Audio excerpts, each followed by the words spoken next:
Este lugar nos leva a uma viagem no tempo, para quase 500 anos atrás. Os portugueses haviam chegado aqui para a colonização e as terras brasileiras eram uma promessa de riqueza. As pedras destas ruínas contam uma longa história e comprovam a maneira pela qual o Brasil começou a ser colonizado. A colonização do Brasil começou 30 anos depois da chegada de Pedro Álvares Cabral. O novo continente ainda não atraía a atenção dos portugueses, que nessa época estavam mais interessados em lucrar com o comércio de especiarias no Oriente. 3 décadas depois, iniciaram uma corrida para evitar que o Novo Mundo caísse em outras mãos. Os espanhóis estão fazendo um reconhecimento, dessas possíveis possessões americanas no lado atlântico meridional, ao sul do Equador. Os franceses estabeleceram comércio de pau-brasil, extração de pau-brasil e comércio de pau-brasil com as populações indígenas da América. Portugal se mobiliza em função disso. Quer dizer, pode perder terras que ele ainda não chegar a ganhar plenamente, Para povoar rapidamente o Brasil e marcar território, Dom João III, rei de Portugal, implantou um sistema de capitanias hereditárias. Ao longo da costa, o atual território brasileiro foi dividido em 14 capitanias, entre 12 donatários. Eles tinham direito de explorar os recursos naturais. Em contrapartida, a coroa exigia colonizar, administrar e proteger a terra.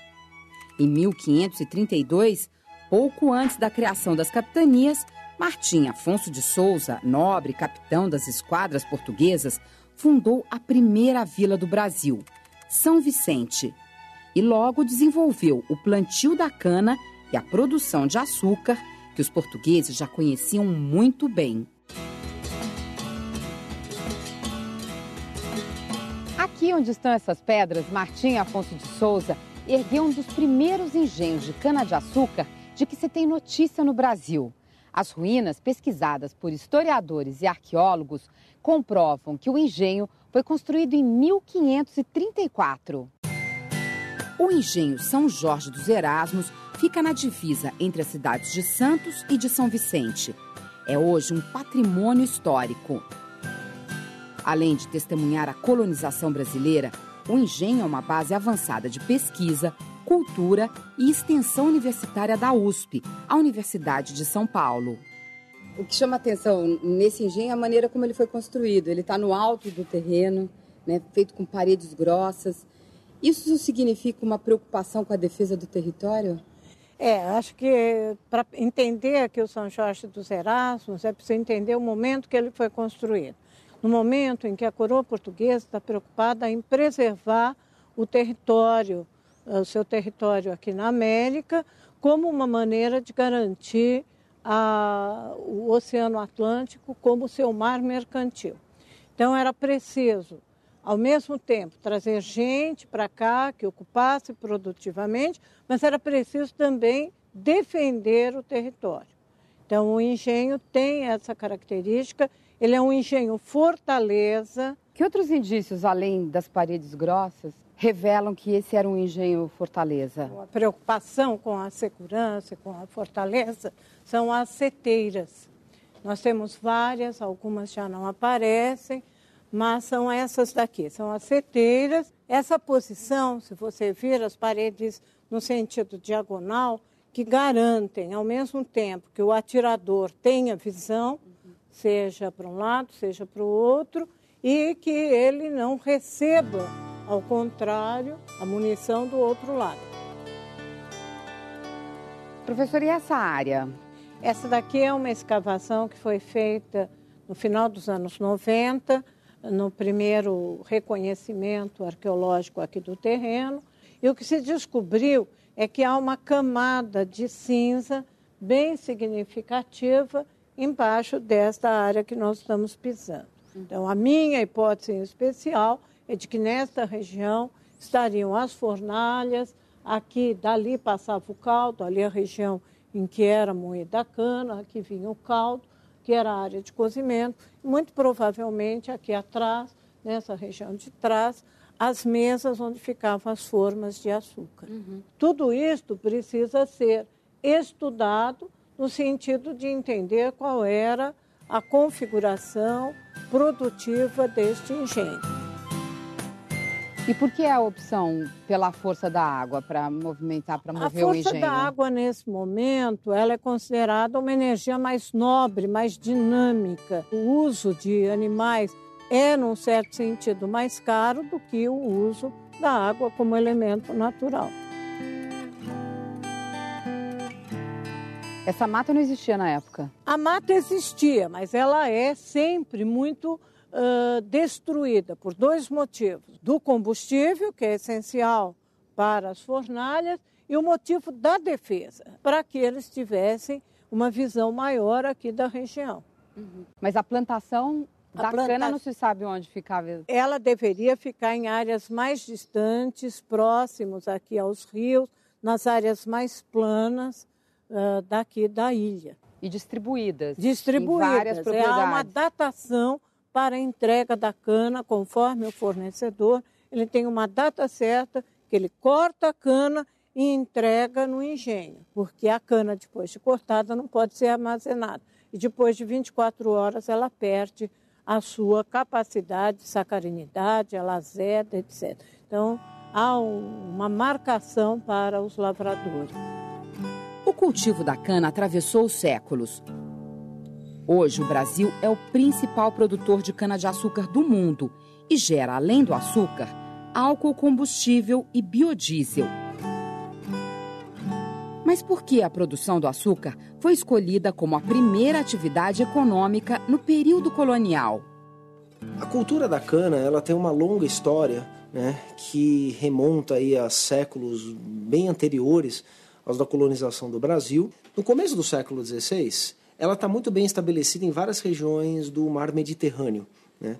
Portugal, no entanto, já conseguira transplantar, né, e fazer ensaios de colonização com base na cana, né, transplantar então a cultura da cana-de-açúcar para ilhas africanas do Atlântico. Isso é muito importante. Quando começa a cultura de cana-de-açúcar no Brasil, eles já possuem, então, os portugueses, um background, uma experiência acumulada bastante consistente, né? Não apenas de cultivo da cana, mas também de produção do açúcar e de distribuição do produto, né? Isso veio das Ilhas Atlânticas, principalmente das ilhas de Cabo Verde e de São Tomé e Príncipe. O mais importante é a conjugação entre a cultura e a produção do açúcar e a utilização da mão de obra escrava. Foi quase que automático a escolha dos portugueses pelo cultivo da cana-de-açúcar, haja vista a demanda que havia pelo açúcar nos mercados consumidores da Itália, de Flandres. O açúcar, portanto, ele é considerado como um artigo de luxo, de especiaria e que tem um mercado garantido para isso. Pelo custo do frete, a única forma possível de você dar um sentido comercial para atividades no ultramar é escolhendo produtos que tivessem altíssimo valor agregado. E o açúcar, nesse sentido, era um produto ideal para isso. Os primeiros a serem escravizados para o trabalho nos engenhos foram os índios. Presos depois de conflitos com os portugueses, eles eram obrigados a trabalhar no plantio e corte da cana. Aqui no engenho de São Jorge dos Erasmos, a prova de que os índios foram os primeiros escravos está debaixo da terra. Aqui nós estamos numa área que é um cemitério. Descobriu-se que isso daqui é um cemitério. Foi feita uma pesquisa nessa área, numa determinada parte. E nessa parte pesquisada foram encontradas 30 ossadas, 29 são de características indígenas. Isso demonstra a supremacia do uso, sem dúvida, da mão de obra indígena aqui. Na verdade, isso é a tônica do uso de mão de obra na capitania de São Vicente até o século XVIII, até quase o final do século XVIII. A história do engenho de São Jorge dos Erasmos só foi resgatada quase 500 anos depois, graças à arqueologia. Em 2003, pesquisadores escavaram a área do cemitério e, a partir de testes especializados, confirmaram: os ossos encontrados datam da época de 1530. Portanto, são daqueles que trabalharam em um dos primeiros engenhos do Brasil. No No século XVI, o litoral de São Paulo chegou a ter 13 engenhos de cana-de-açúcar. Em geral, propriedades compactas, como São Jorge dos Erasmos. Mas foi no Nordeste que o negócio do açúcar se mostrou mais lucrativo.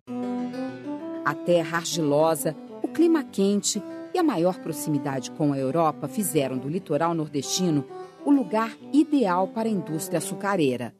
Em 1616, os pesquisadores registram mais de 60 engenhos na colônia. A maioria instalada onde hoje ficam os estados da Bahia e de Pernambuco. As terras da colônia passaram a produzir grande quantidade de cana. Se há mais cana a ser processada, você tem que encontrar algum mecanismo para poder beneficiá-la. O mecanismo básico de extração do caldo, que é a moenda vertical de 3 rolos, né, foi uma invenção brasileira do começo do século XVII e que foi a forma básica de extração de moagem da cana, que aumentou em muito a escala do engenho. Para financiar mecanismos como esse e apostar na produção do açúcar como estratégia de colonização, Portugal contou com investidores privados. Dentre eles, os holandeses que participaram da instalação de vários engenhos, assim como os súditos da coroa portuguesa. A colonização portuguesa do Brasil não teria sido possível se dependesse apenas de investimentos diretos de Portugal. Sempre ela dependeu de uma parceria com os beneficiários, que são súditos do rei, né? E com os quais a coroa estabelece uma espécie de pacto. Se os súditos forem fiéis ao rei, se eles trabalharem para a grandeza do império, eles serão recompensados, eles serão reconhecidos como pessoas importantes na sociedade da época. A força de trabalho indígena já não era suficiente para a ampliação do negócio açucareiro. Não se sabe ao certo o número de índios que havia aqui quando os portugueses chegaram, mas boa parte foi dizimada em razão da excessiva exploração do trabalho e das doenças trazidas pelo homem branco. Você tem as correias de transmissão dessas doenças, né?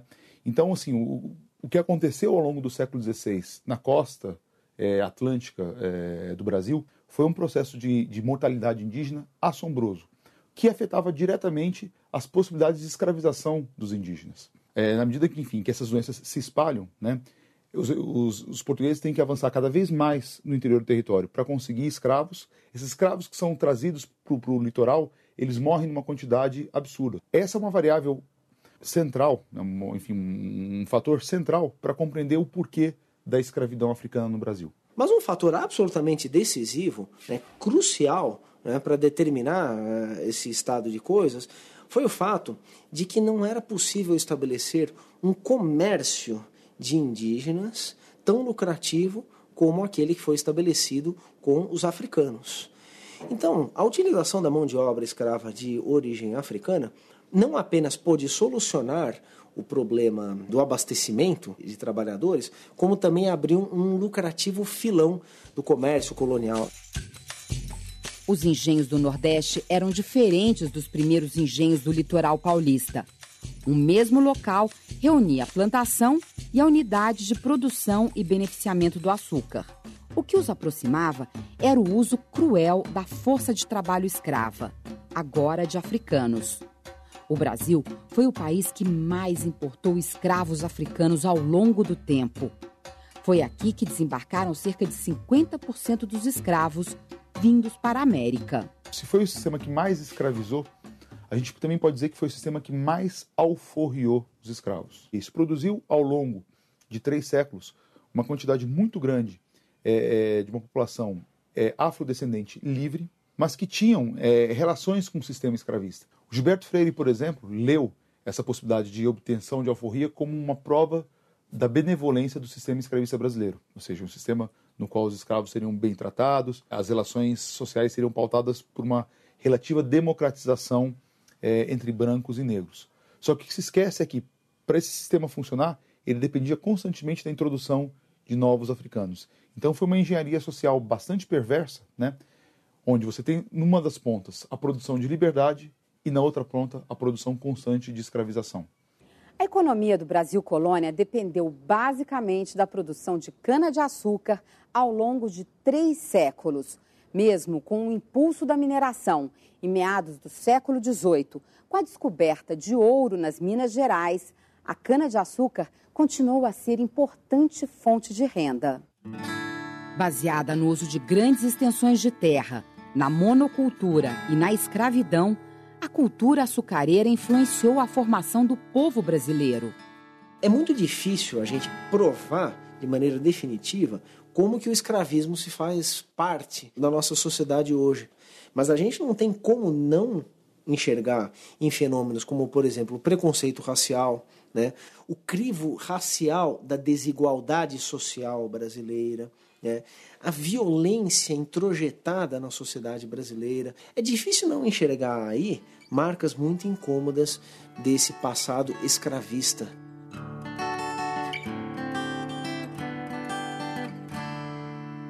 No litoral paulista ou no Nordeste, a colonização deixou marcas físicas. Lugares como o engenho de São Jorge dos Erasmos e os engenhos pernambucanos merecem ser preservados e conhecidos. Iluminar o passado pode ajudar a entender o presente e saber mais sobre quem somos.